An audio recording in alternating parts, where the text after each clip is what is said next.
overview of health and safety. Look at this man now. They are walking on the room. Look at him carrying anything on there, and he slipped from there. Look at him jumping, and he has an accident. These are health and safety issues. It happens in a lot of construction sites. Is it on the road also? A lot of truck accidents witnessed in Lagos and every part of the country. Some of these accidents replace the issue man. You will notice that the driver, most of them are under drug or they've taken alcohol and they move on the road. I know the funny thing about this is that as soon as they leave their park like this after loading their fuel, under the bridge, those who are selling the drinks are there and they buy it and they go. The same thing happens to transporters. Even the bricklayer is not left out to work. If not because of the liners and body harness used by these technicians, they would have gone down. These are various elements of what we call safety as a whole holistically. Let's watch this one video. For those of us in the construction part, like the civil part, most of our work involves going up, working at height. And when you are working at height, a lot of accidents can happen there. This man is telling the story of wanting to have to use a wheelchair till date. He was telling the story. Look at him as he was first time. Look at the guy playing the arm. But look at him down. Unfortunately, he fell down from up. And seeing his helmet that had left him alone and he used his head to hit down. That's what happened to the man. And before you know it, he has father called into it and he has been on wheelchair to them. If you put IR, you are expected to put the shin guard and make mistake. That would have been to save the man. But look at the second one. When you are climbing a ladder, the basic safety rule is you must have 3 points at a time. 1, 2 legs, sometimes 1 hand. But look at this man. I will do it a lot of us do that. He's carrying this with his hand and he cannot have that 3 point anchorage again. As he was going and look at the ladder, there is no guy around the ladder. He missed his step, throw that thing down, and he himself came down. But because he used a shin guard, the helmet followed him, so it didn't affect him. The importance of the helmet or other personal protective equipment is to reduce the effects of an accident for whoever is involved. Let's take the video. A lot of people are presently crying, my job is killing me. This job is so tough, this job is so much. Early in the morning, so people will leave home as early as 4 a.m. And they will leave their home and they will go from Sango to VI.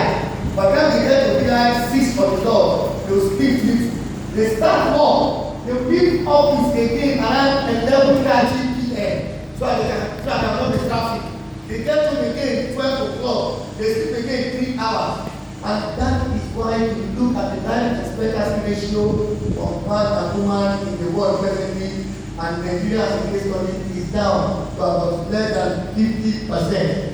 And the problem is the job is killing people. Remember our forefathers, when they are working, what they do is they either walk with their leg to the farm or they use bicycle. And this is exercise. But nowadays, we have Uber, we have Taxify, we have our car. So look from where you are taking, will not be able to walk, to use a car. Now, if you go to this car, look at this case now, just an artisan walking, it can have an accident from people walking as an artisan, you can see. Little accident happen there and people don't report them.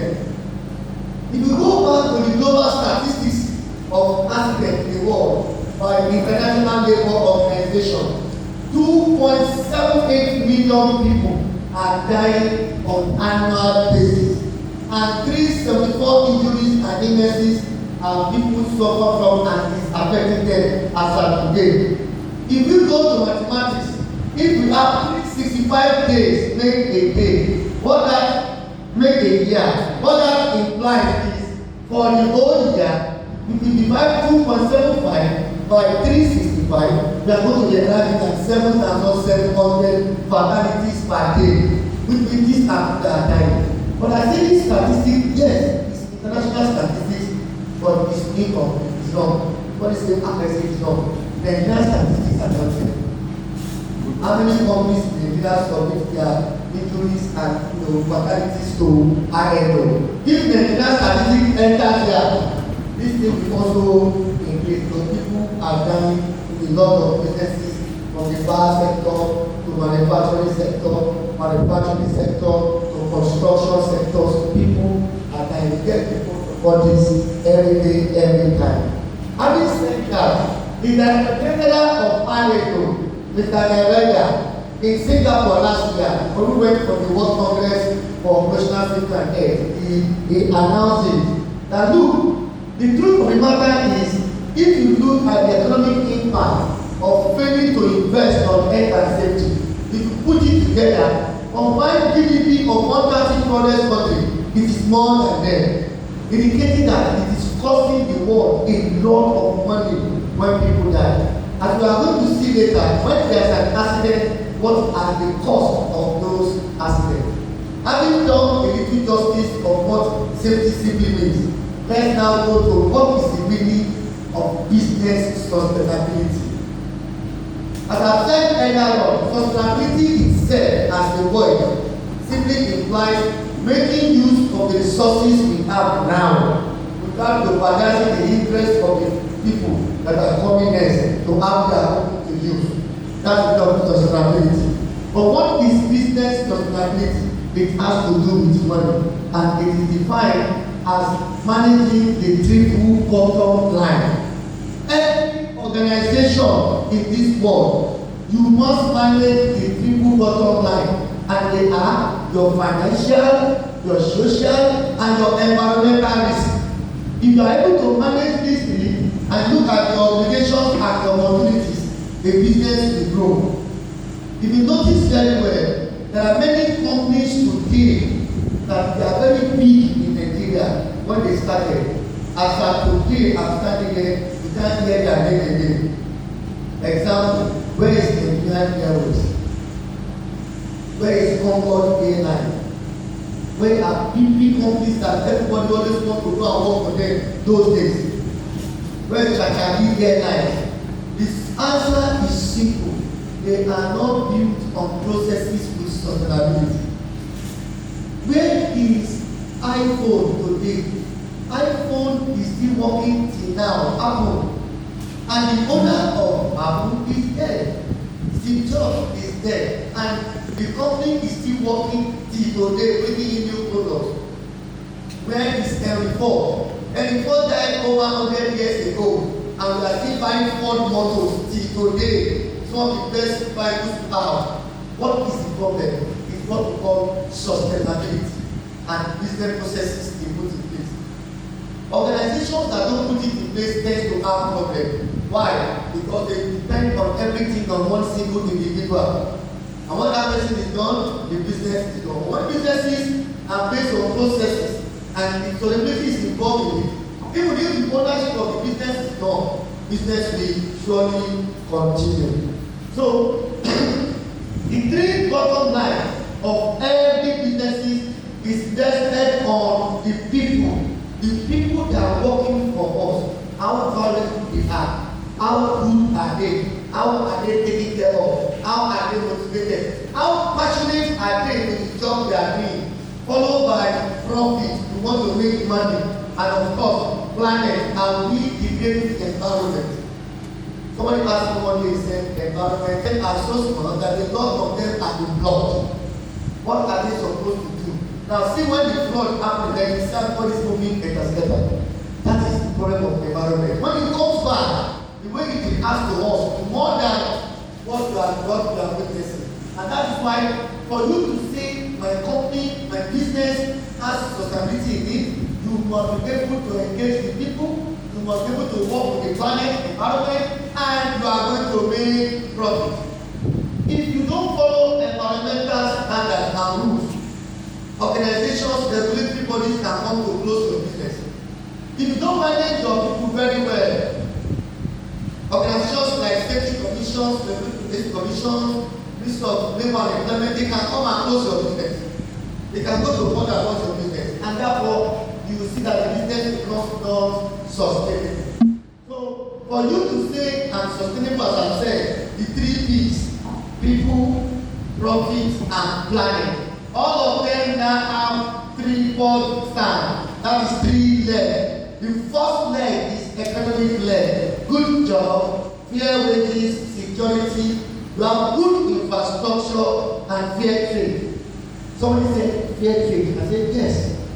Go and find out. Some companies during the time of previous government, they do a lot of shady operations.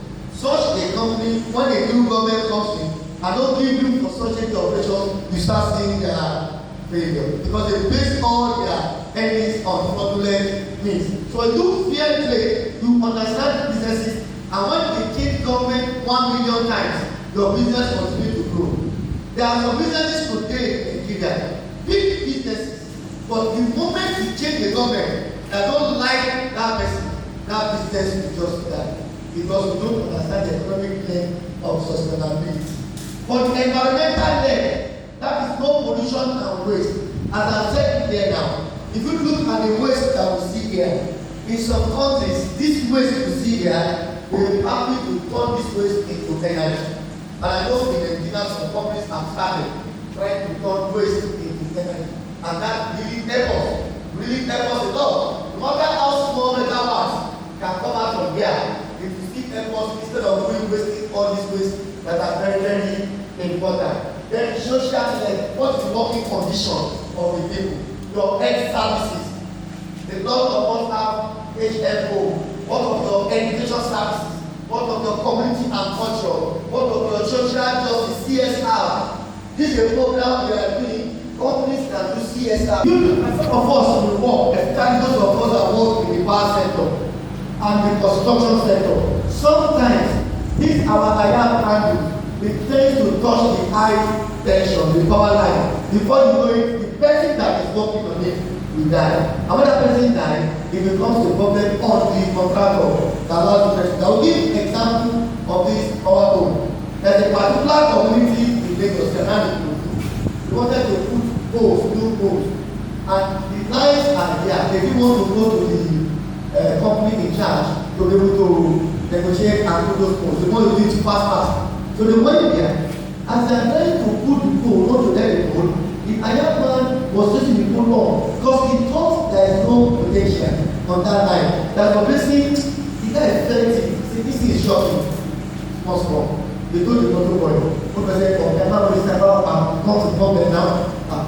The guy has said, so the motor boy went there. As soon as he pressed, instead of him to bring down the pole based on the plan, what he pressed is still understand the thing moved the pole up and he got dimensions and he died there. It was not wearing slippers, nothing. So it was grounded. And when the guy was grounded, automatically the pole they want to erect, they cannot continue it. All the benefits want to take from it, they've lost everything. And eventually they charge them from the level and that of money. Look at it. This is Lagos, not another state that's close to us. You see the way people look at how they stand here, look at how they park, look at how they don't even cover their nose and everything. They will not have the effect now. They will continue to retain all these things. It will be 10 years, 5 years, 14 years.